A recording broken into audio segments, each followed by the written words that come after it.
Hello, everybody. How are you doing today? Happy Saturday. I hope you are having a great Saturday.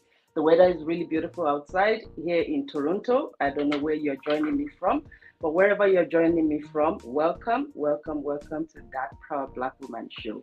And yes, today we have another amazing guest. I apologize that the last 2 weeks I was not able to stream, but that was because I was out on vacation. Everybody needs a vacation every now and then. So, yes. Anyway, we are back again today with another fantastic guest who is going to be, sharing her journey with us, how she has thrived and challenges, and how she was able to overcome those challenges throughout the time that she came abroad and started a career as a doctor. So I'm just going to be giving you a little bit, a sneak peek into our bio so you know the quality of guests that we have here today. So our guest is Ayobami Akenroye, who is an extraordinary allergist, immunologist, and assistant professor of medicine at the Harvard Medical School. She is known for her groundbreaking contributions to the field of biomedical research and originally from Nigeria.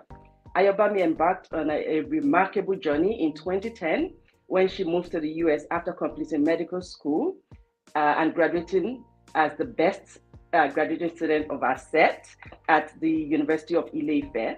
Her dedication to her profession is fueled by her passion for statistics and writing, which she skillfully channels into her work.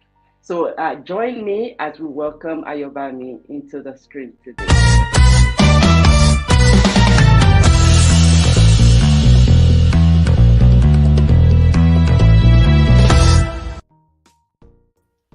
All Hello. right. How are you doing today? Doing well. So good. Thanks for having me.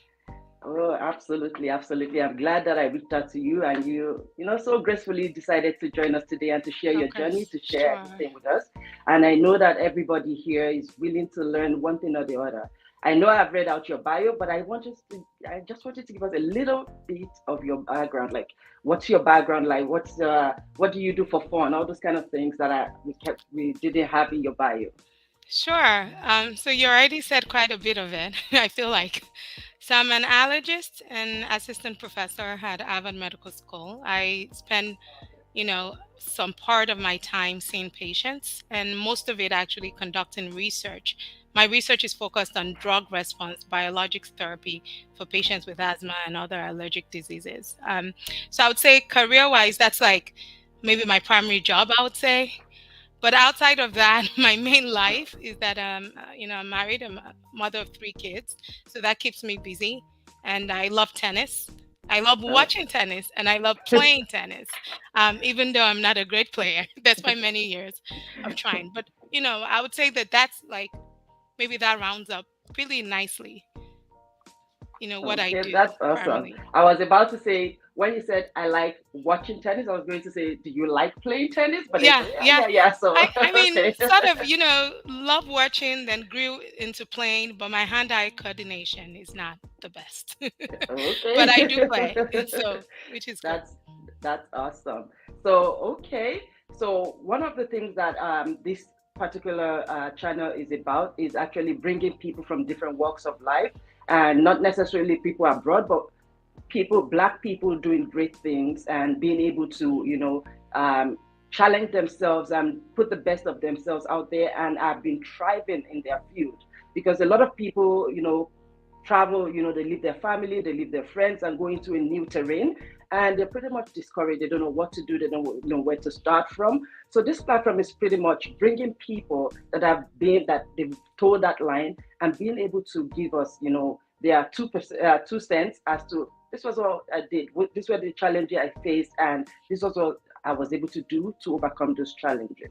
So give us a little bit of background as to you coming overseas. How was that Right. journey for you? Yeah. Um, so, I graduated from medical school in Nigeria, and then I decided at that time I wanted to pursue advanced studies. I wanted to do a master's in public health. And Mm, initially, I thought it was going to be easy. You think in Nigeria, we Nigerians are real tough, as you know. We study, we work hard, and I think that obviously, the culture shock of even coming to a place that is not really home was one of the few things that I had to deal with. I would say that the mm, challenge of even trying to get credibility in a system was challenging at the outset. And one of the things that really helped me was, first of all, knowing what I wanted to do and just hanging on to it. And you would see, as you go through life, you might have ideas of what you want to do, and people would have other ideas of that. So at the outset, even talking to others, some people here in the States, when I would say, oh, I want to do this, they're like, why do you want to do that? And obviously having a supportive spouse and strong family encouraging me to helped. But I would say that me having a vision of what I really wanted to do, regardless of what someone else said, really helped me, because then I was like, okay, this is what I want to do. This is what I need to do to get there. And I'm just going to take any steps to get there. And naturally, you're going to have stumbling blocks. But as we were taught growing absolutely. up, you have to view those stumbling blocks really as stepping stones. You have to say, Mm, this is a setback towards my goal, but you have to keep an eye really on the final goal. As one of my friends calls it, it's a tunnel vision. This is where I'm going. I have all these pressures from the side, I have all these challenges, but I'm just going to use them as stepping stones. I'm not going to give up, and I'll keep at it.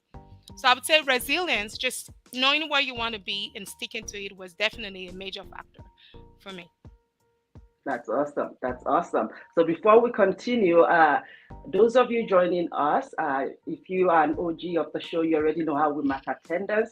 Make sure you leave your name and a comment as to where you're watching us from. If you're outside of Canada, where you're watching us from. If you are in Canada, what city are you watching us from? Leave a comment in the comment section and we will shout you out at the end of the show. All right. So now we you talked about coming here, you had this tunnel vision, but the thing is, for so many people, even coming here alone, they're already demoralized. They don't even know where to start. How, like, for some people, they don't even have a supportive spouse, as you said, they don't have a supportive family member. So what are the kind of challenges that you either experience, like specific ones, or that people that have experienced in their journey? Yeah, I would say that, and you make a great point that, it's easy to say I had a supportive family, I had a supportive spouse. What if you don't have that and you still have goals? Can you still get to your goals? And so I would say that I've always had a strong support system from friends. And these are friends that I met in the States. So these are not people that I knew back home. And they're from all walks of life. They're Ghanaian, so African, but they're also white Americans amongst them. And I learned that even if you can find one person or two people who also have like the view of what you had, that was really helpful. I mean, it's no secret now that racism is a big issue, particularly in North America, particularly in the United States, and many countries across the world. And I think that that was definitely a challenge. There's already the issue of racism, but also gender bias is also there. And those were things that I had to face on. And I think that, at the outset, again, it was a little bit of a shock, because I thought if you work hard, you do your homework, you do what you're supposed to do, you're just going to get the opportunities. And I think that one of the most demoralizing, I would say, actually, points that I came across was that, okay, well, you might do right, you might be smart and work hard and still not get the same opportunities. And that is why Mm, it's so important to get that support network. I have, apart from my family, I have professional colleagues and friends that if I'm going through things at work, or over the years as I was going through things, I'll be able to talk to, apart from the family, to say, I'm going through this. And they might say, I'm also going through this. So we support each other. They might come up with better ways of me to navigate it.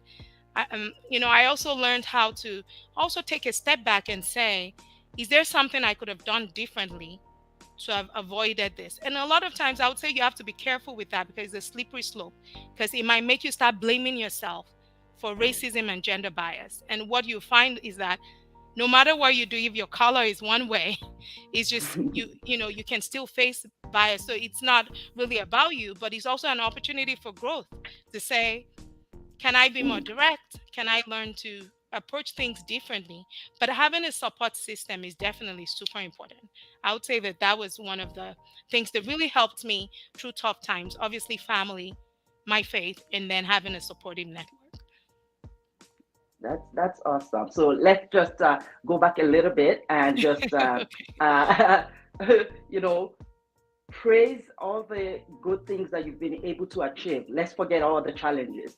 Now you are a doctor practicing in the US, and also you are an assistant professor at Harvard. Okay, let's celebrate that a little bit. Okay. So Okay. how was that journey? Like, how, first of all, walk us through like all the achievements that you've made, like from even back home in Nigeria as a graduate of the University of Ife, and then going ahead like that. Just walk us a little bit. Let's just celebrate that a little bit. I don't know, but I'll try. So, I graduated medical school. I went, as you know, we usually do. Um, I'm getting distracted by the nice hellos coming up on the screen, but that's nice. So, I graduated from medical school. As usual in Nigeria, we do internship, a 1 year internship, housemanship, we call it. And I did that. After that, I went for National Youth Service Corps, the NYSC, which is sort of mandatory service, in Nigeria. After that was when I traveled, I got married, I left the country to pursue a master's in public health at Harvard School of Public Health. That was a 1 year program. And I think it was a great way to introduce me to the system, to get into the system, to start building my career in this country, because it gave me skills that I could take to get the next job, which wasn't a job as a physician.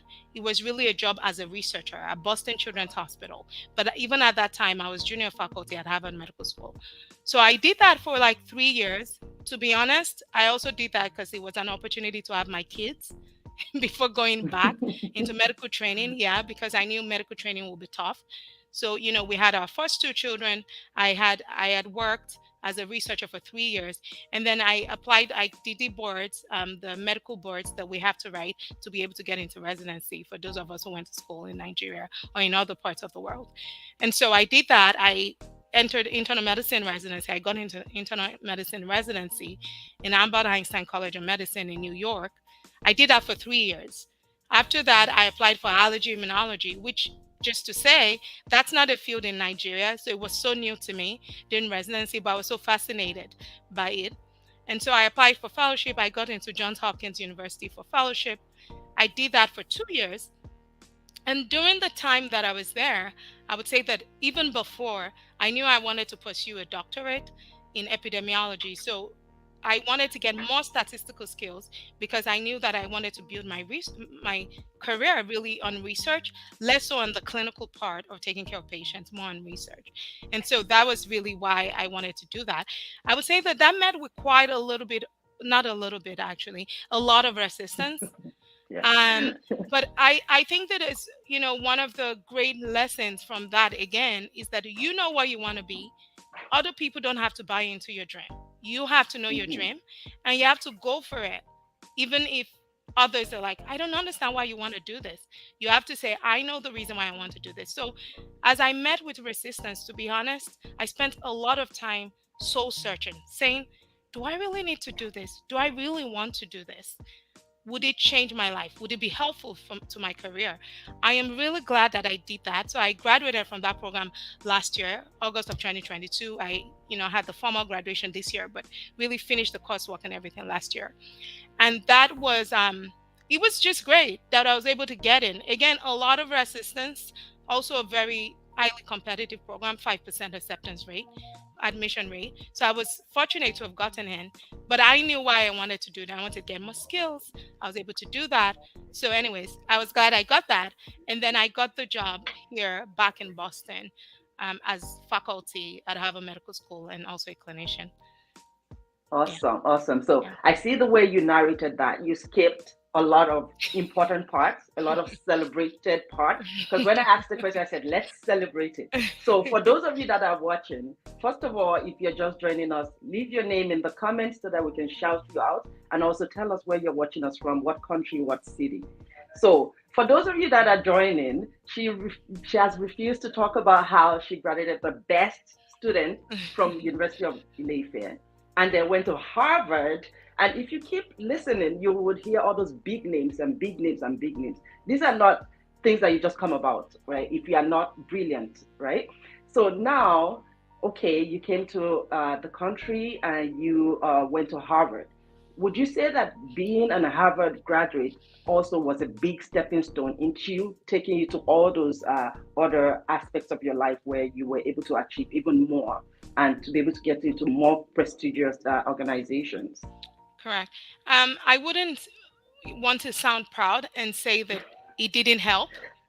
It's a that proud black woman show. Yeah, yeah. Oh, yeah, yeah. Thanks for reminding me. So I would say that, but this is what I'm going to say. Did it help? Mhm, It helped. What helped the most was mhm, the upbringing, and I had all the skills I had gained in Nigeria mhm, by far, 99.9%.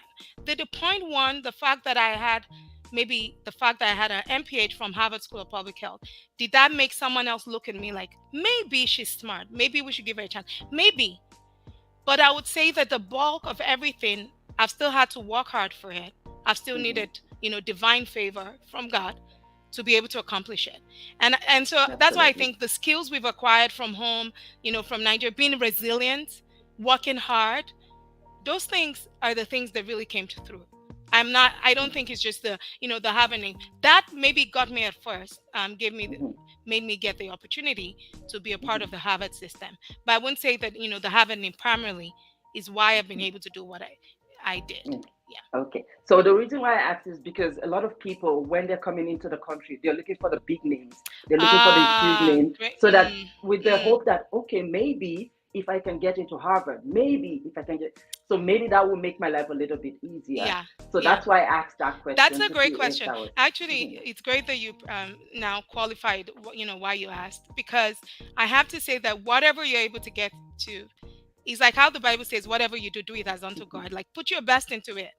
And I feel like we all have different stories. And I tell my kids all the time, a lot of the people that we know that are big names now, maybe have accomplished things, many of them didn't necessarily go to Harvard, to an Ivy League, to a big name school.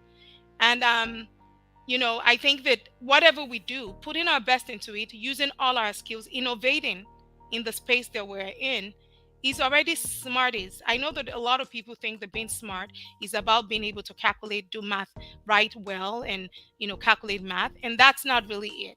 You can innovate with your talent, whatever that talent is. And so mhm, for me, it was statistics, maybe it was medicine, but for many of us, it's not going to be it. And also, there's so many great organizations. They're not necessarily the big names. They could even be the diamonds in the rough, I would say. They're not the big mhm, names, but they're great universities that have resources. I must say, though, that some of the big names, why a lot of people that go there then, quote unquote, maybe get to succeed, maybe more easily, is because they're just resources. Now that I've been in different systems, I went for residency, in the Bronx, and I can say that the resources sometimes in these institutions are so different. They're so varied that might then come to be a challenge if you're trying to do something you don't have the resources to do it. But saying that you have to start from the top, I don't think that's even necessarily a good. You don't a have to. good thing. Is You don't basically to have to. succeed. Yeah. Okay. So now you talked about being a double doctor. And what I mean by that is you're a medical doctor and then you are also a PhD doctor. So that must have consumed a lot of resources. And when I say resources, I mean funds as well, because not everybody is able to afford that. Would you say that there are like some kind of funding out there that people can seek for, or what, like, how were you able to fund all of this aspects of your life going Yeah. through? And that's another great question, because as the top institutions obviously charge much more for tuition. So that in itself might be another reason to consider a different program if they're going to have more resources, or you would be able to go through the program without having a loan, or taking a loan. So for the PhD, I was very fortunate. For the I should start from the Masters in Public Health program. They gave me a partial scholarship. I had to take a loan. The school offered a loan to fund the rest of the tuition.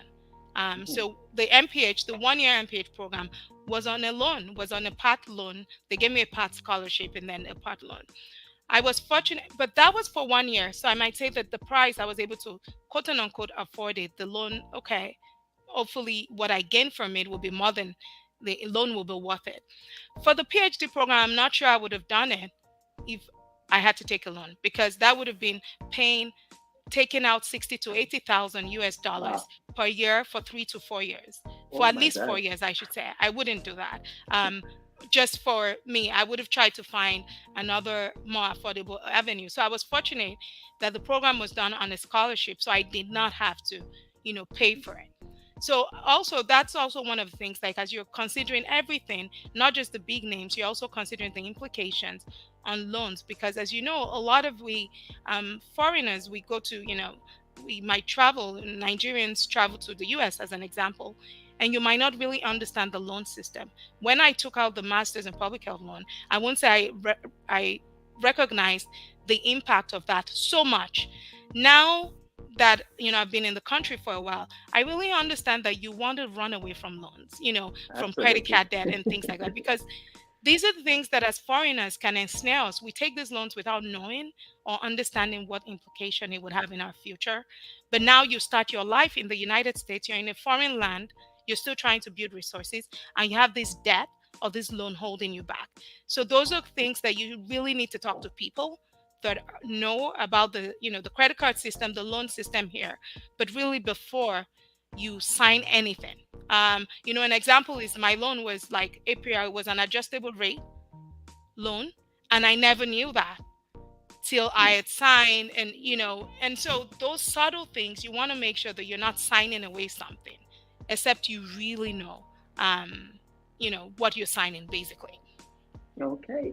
So now, as we all know, people that are maybe in countries like countries in Africa that are really looking forward to greener pastures or to increase their knowledge of something and go to school, but they can't afford that. So, how were you able to navigate the option of being able to get a scholarship, be it partial or be it full scholarship, so that people can understand that even if you don't have that much of funds, you might still have a hope of studying abroad by getting a scholarship or Correct. maybe So partial the funds. again, the partial loan was from the Harvard School of Public Health. The loan was also from the Harvard University Employee Credit Care Union. Hmm. But I do know there are many opportunities. So one of the things is if you have to write an exam to get into the program, for me, we had to write the GRE then. For some courses, it might be GMAT, LSAT, for you lawyers, whatever it is. Obviously, you want to put your best into it so that if there's an opportunity, there are also sometimes need-based scholarships where you can basically say, I need this for I cannot afford it based on my background or my family. Some institutions have need-based scholarships. Again, I mentioned earlier the merit-based scholarships, so the one that is based on how well you did on the exams and you want to do that. But also I had colleagues from Nigeria, from states where they were able to get their government to pay. So I know that Oh, Bielsa, for instance, I had two colleagues who got scholarships from their own state government. So sometimes even appealing to your House of Rep or whoever it is in Nigeria that is in power in your state, in your constituency, might also help. So just something to look into. There are also many resources online for instance, women. There's the AAUW that offers scholarships for also women. There are also other scholarships, particularly for people from developing countries mhm. and African nations. So just things you, and that is why if you want to apply to come, you want to think ahead. You don't want to think I want to travel in 4 months and then start planning today. This has to be a 2 year process. My coming for the MPH was at least a 2 year process. So I had, taken time to do the exams, to research funding. If I didn't get money, how was I going to attend it? And you want to do that so that at the last minute, you're not having to take more costly decisions because you didn't plan ahead. Oh, that's awesome. So for those of you that are thinking you want to go abroad to study, you have to do your homework. And just a little bit of my lawyer sense now coming in, because when you talked about people, you have to plan ahead. Like I've seen where people will come to me because I'm also an immigration lawyer, and they want to study in Canada, let's say in September. You're coming to me today. You want everything to be done, and you don't have the money to do so. You don't even have you've not been running your account to show money in there. Like there's so many things that you have to do. You can't just up and go. As well, you're not a visa officer. You don't know how long it's going to take. So Yeah. if the visa officer, you might have paid tuition.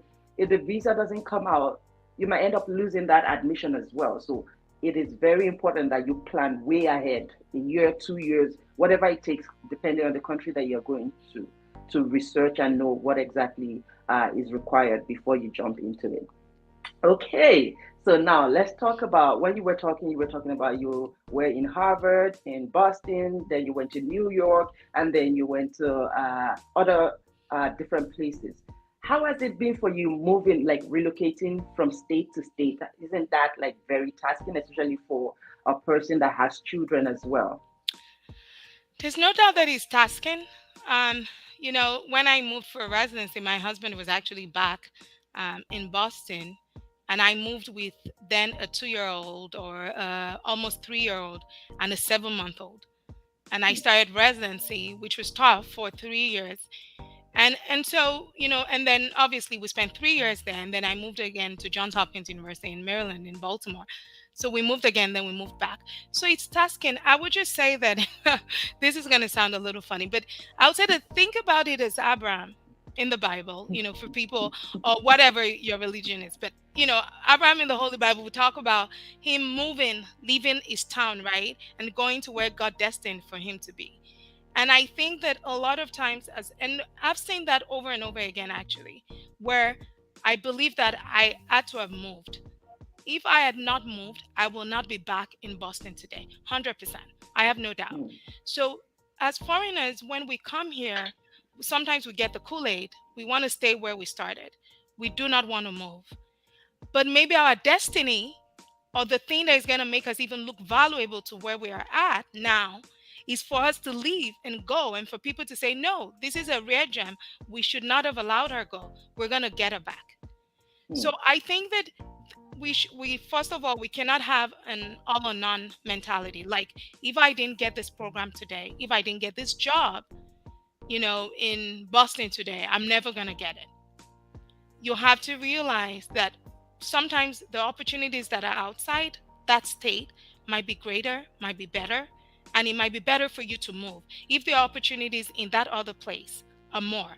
And and so mhm, that's one thing that I learned from it. Was it easy? No, no, it wasn't. As the kids got older, they also aided the fact that we weren't all in the same place for some time.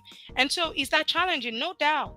But again, I have no doubt that I'm back here today because of those moves. So I think that mm, your value sometimes becomes obvious when you leave a place. mm, If you're in the same place, you already have those resources.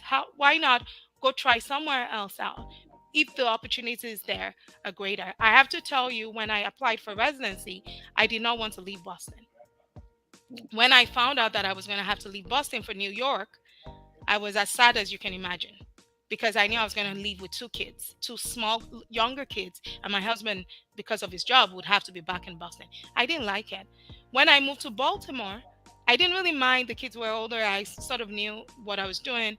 But at the same time, too, I wouldn't say I was, thrilled that we spent 3 years somewhere and we had to uproot everything again. We just found the community we wanted and we had to move. But it had to be done. When we moved back here, it was again a struggle. It was like, why are we going back to Boston again? I don't want to move. The kids are like, we don't want to move. And so, but every step has been a blessing. And mm, did it look like a blessing when we started? Honestly, sometimes no. But that has been now, sometimes I've seen for, a lot of I would just say Nigerians, because I'm Nigerian and the larger community I know are Nigerians, that, came to this country. They got in a state, let's say Boston, you're in the office, there are greater opportunities elsewhere, but they get mm, so complacent, they don't want to leave. And I'm not saying, there might be reasons why people can't leave. Like maybe your family is here, your parents are here, and you have child support, free child support. I'll take that any day. I wouldn't move away. But meaning there's nothing tying them down particularly. to the job, but they don't want to move. And sorry, I feel like I've belaboured that point because I've just seen how important that is in moving out actually to explore what opportunities are out there and not Mhm. getting tied. Don't get the Kool-Aid like I have to be in the Harvard. What makes Harvard great are human beings. It's not the name, the people who made it great. And that's has always been my view. If I go somewhere, I'm going with the greatness that is in me. I don't need that Yeah. name to go show my greatness somewhere else. You know, Wow. um, I like that quote. I'm gonna steal it. And yeah, so for a lot of people, and maybe me inclusive, is the fact that you had just moved from the country where everything you know and own was there. And then you come here, you settle down, especially when you have kids. And then the thought of having to then relocate again and then start afresh just becomes so tasking, just becomes something that you can't even fathom. Of course, can you do it? Yes, you can. But sometimes we get too lazy, or sometimes we'll be like, oh, I already made friends here. Or we have excuses like, oh, the weather is so cold in Saskatchewan. I don't think I can go to Saskatchewan. But mm, what if you can get settled faster? What if you can maybe purchase a house faster? What if the money you get is, even though if it's a little less than what you get in Ontario, but maybe the cost of living and the taxes are lesser, so you get more savings. These are a lot of things that a lot of us are still trying to grapple with. yeah. But for you, you've been able to, you can say, been there, done that. In fact, been there, done that 4 times, right? Or maybe 5 times. And that's awesome. So, what would you, I know you've advised that, yeah, that might be what, like people say, a prophet is not they appreciated in this town, so You? you might have to go somewhere Yeah. else.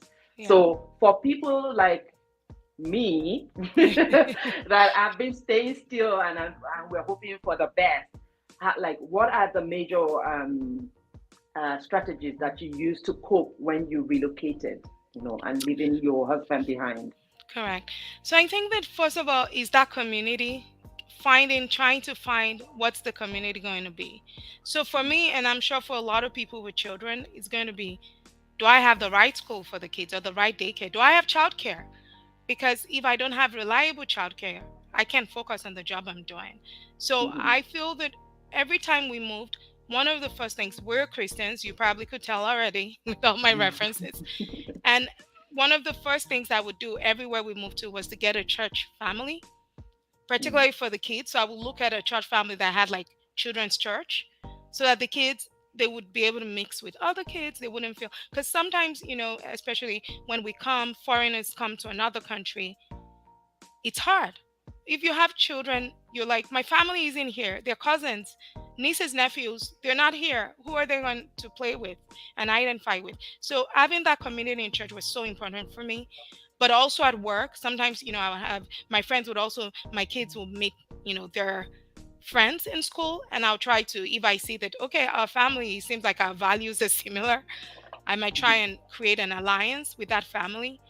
Those are the things that I think helped.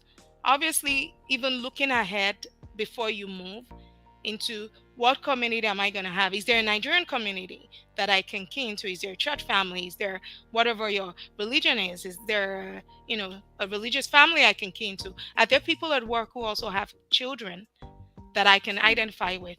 And I'm not one with 50 friends. No one even has time for 50 friends nowadays. But Yeah. even if it's one friend, two friends, that might be just be sufficient, to get you through that phase where you're like, I'm in a new land. That's awesome. So for those of us joining us, you know how we mark attendance on this show. Please leave your name in the comment section. Where are you watching us from? What city?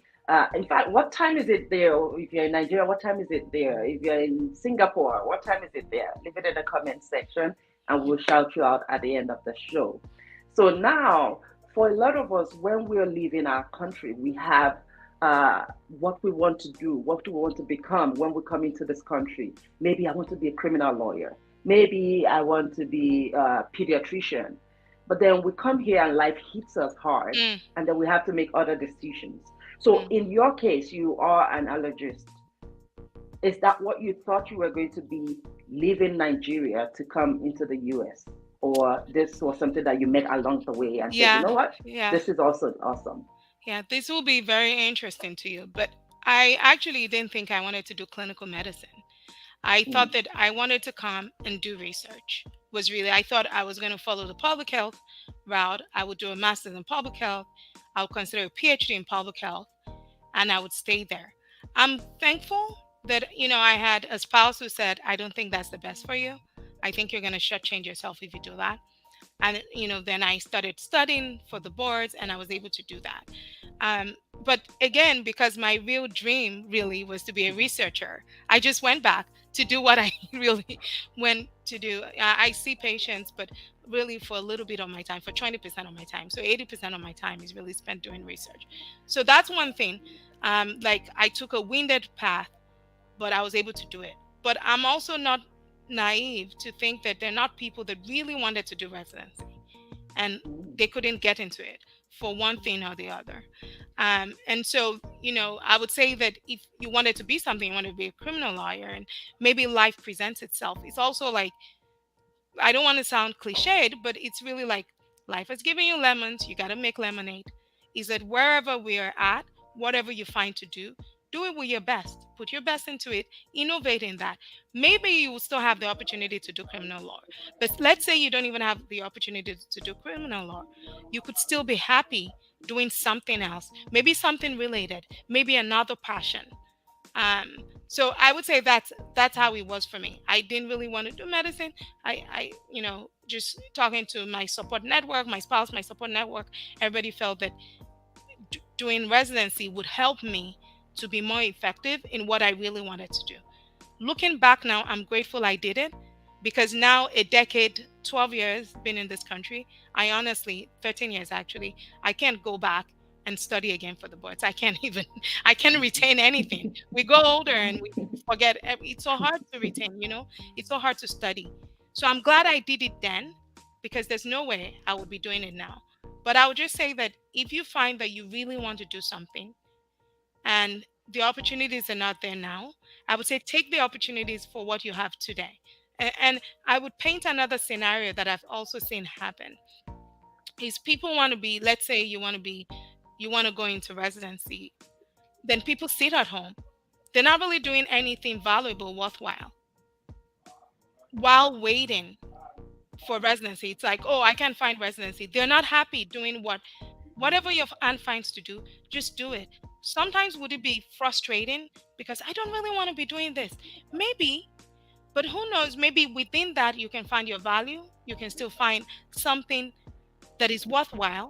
And maybe that might even be a stepping stone to what you really want to do eventually. sometimes as well, when you said, oh, when life gives you lemon, you make lemonade, and that's true. Your intention coming into to the country might be, I want to be a criminal lawyer, but then sometimes God has a different purpose for you, and He Exactly. will keep pushing you towards that purpose. And then at the end of the day, when you then maybe, let's say now you're a civil lawyer, and then you say, oh, it's not bad, I actually enjoy this, right? Mhm. And then you thrive even more in that civil law than you might have when you are, maybe, let's say you're in criminal law. And I apologize if I'm using law, but that's because I'm a It's okay. lawyer, We're so using law okay. and medicine. We understand.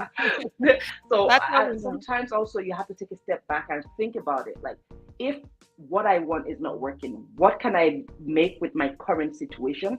For example, I'll use myself as an example. I never thought I was going to have my own law office. Like, God had to push me so much so that I was like, wait. Why am I struggling so much? I Mm. have my NCAs, I have my degree, I have my licensing.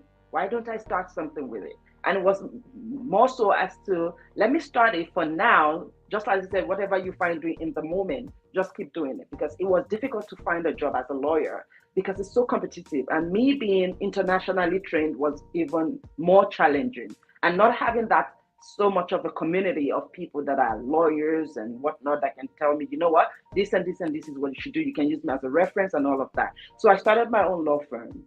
And now we're in the third year. And I'm like, what the heck was I thinking? Like, struggling for so long, right? So Yeah. sometimes you get that light bulb moment and you be like, oh, maybe this is what God wants me to do.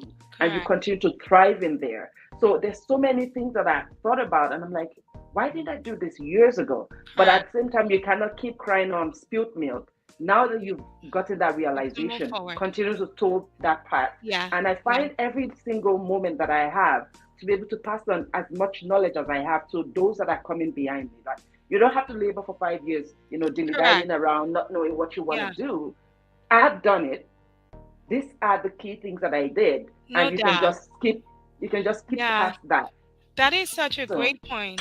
And I think that because we're on your show and we should talk about, and obviously I am, employed by someone, but I also think it's important as particularly as, people immigrating into another person's country to think about entrepreneurship.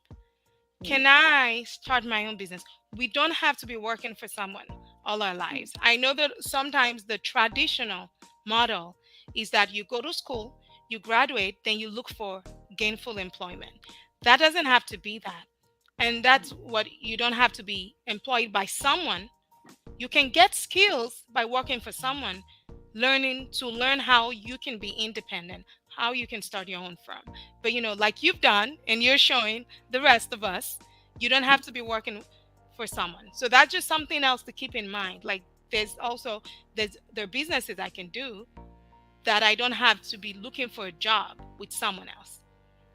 yeah, truly. And then the thing is, it's not going to be handed to you on a platter of gold. Yeah, You have to know that, because at least the first year of any business, it's pretty much, you will be so lucky if you can break even, correct. right? In all the things that you put in. But there's sometimes that I would also call other lawyers that, because during the pandemic, a lot of us then came together. There was WhatsApp groups, Facebook groups, and there was community formed online because we thought the world was going to come to an end. So Correct. we all needed that. And from there, talking to other people, I find that, well, it's not just happening to me, it's happening to other people too. So that gives me a little bit of a peace of mind that, okay, it's not like Nigerians would say, it's not people from my father's house, enemies from my father's house that is chasing me. Yeah. So that way it gave me a little bit more confidence, and then we sharing ideas. That's so important. So you don't have to have physical people, husband, wife, whatever. You might also find that online, although I will qualify that you have to be careful the kind of group that you also follow, right? But we had that online group, where WhatsApp group, where everybody was encouraging one another. We're Mm, even sharing clients. If somebody comes to me and I don't do, let's say, criminal law, I'll be like, oh, don't worry, I'll, do you mind if I can refer correct. you? And then I go to the group and say, you know what, this and this and this is situation. Any takers? Somebody wants to take that case? Mm, They say yes. So we help one another, that's and all of amazing. us have been able Yeah. to, thrive by doing that. So always that community, it cannot be emphasized. Before pandemic, I didn't have a community. It was me and my Mm. family. We're struggling together. We were drinking our Gary together. For those who don't know Gary, it's the staple in Nigeria. But then actually going out of my comfort zone to also meet other people, albeit it's online, it really, really helps. Sometimes you call people to even just rant, like Mm. just complain Yeah. for no, just No doubt. rant and rant and rant. And then at the end of it all, you'd be like, okay, I feel better. Let's go back and, win the world and rule the world again, Yeah. right? So it's very important for you to think about it. Okay, I came to this country. I thought I was going to be, this rich dude in the next 5 years. Well, it's not happening, but don't give up. What Mm. can I do next? What do I Correct. have in my hands? Is it a skill? Is it a certificate? Is it a whatever it is? Mm. Try to make use of that. So now let's leave all the sad struggling part aside, and then let's go to your favorite things that happened throughout your stay, like favorite things, favorite milestones that you achieved, and how it made you feel, like things like that. Um, so let's see. There are quite a number of them. Obviously, some personal, some professional. Having children, as you know, in our culture for any woman, is like a big milestone. So I would say that I was blessed to be able to have kids and to be able to do that while working, because we all know it could be challenging. So that I would say having my children, my three children, was maybe top of the list of any accomplishment.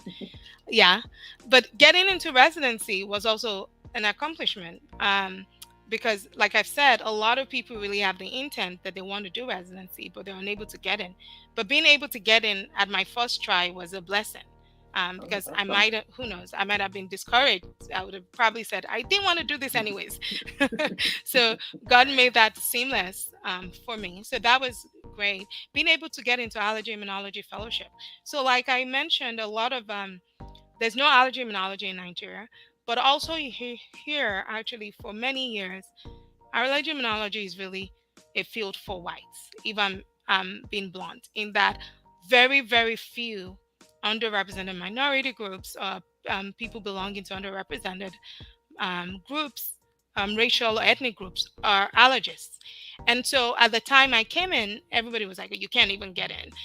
No one is going to take you. So to be able to get in, but also get into a good program was a blessing in itself. So I'm grateful. I'm thankful for that. Getting into my PhD and being able to finish actually is even, I even find it even as a greater blessing than being able to do the fellowship, which is sort of a strange thing to say, since I moved to Baltimore because of the fellowship was why I was able to do the PhD at Johns Hopkins. But I would say that because, you know, there were greater challenges with getting into the PhD, because a lot of people, like I said earlier in the show, just thought, why are you doing it? You don't need it. And there was a lot of resistance. So being able to get, first of all, I was proud of myself that I still stuck to it. I want to do this thing. I'm going to do it. I'm going to apply and go for it. So that in itself was a blessing. But being able to graduate the PhD in record time, I completed in 3 years. And on average, people do like 4 years. So that in itself, with the children, and I had a third baby during the time, that was a blessing. So that, I think that those are enough. Okay, let's go to a little bit Yeah. more um, terrain where people have not been able to manage. And by saying people, me inclusive, is work-life balance. This is an aspect that a lot of us don't know how to. It's either you're all focused on work Mm, or you're all focused on balance. yeah. How do you do that? Because you went to school, you did research, you're working, you're having kids.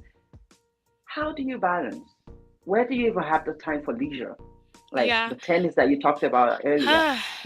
Yeah, people say nowadays, I hear there's no balance. It's work life juggling. If we're being Mhm. honest, maybe some people might boast of balance, but I think for the majority of us, it's really work life juggling.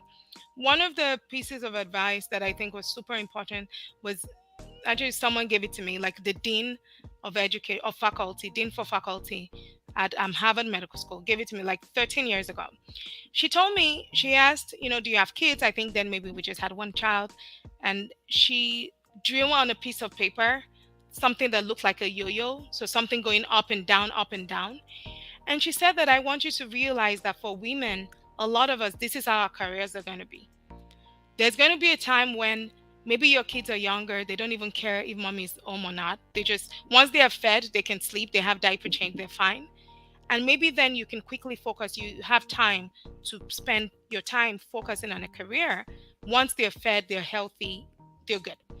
She said that there might be a downward spiral where you work takes a back burner because the kids are maybe they're preteens or they're going through a phase where they need more hands-on.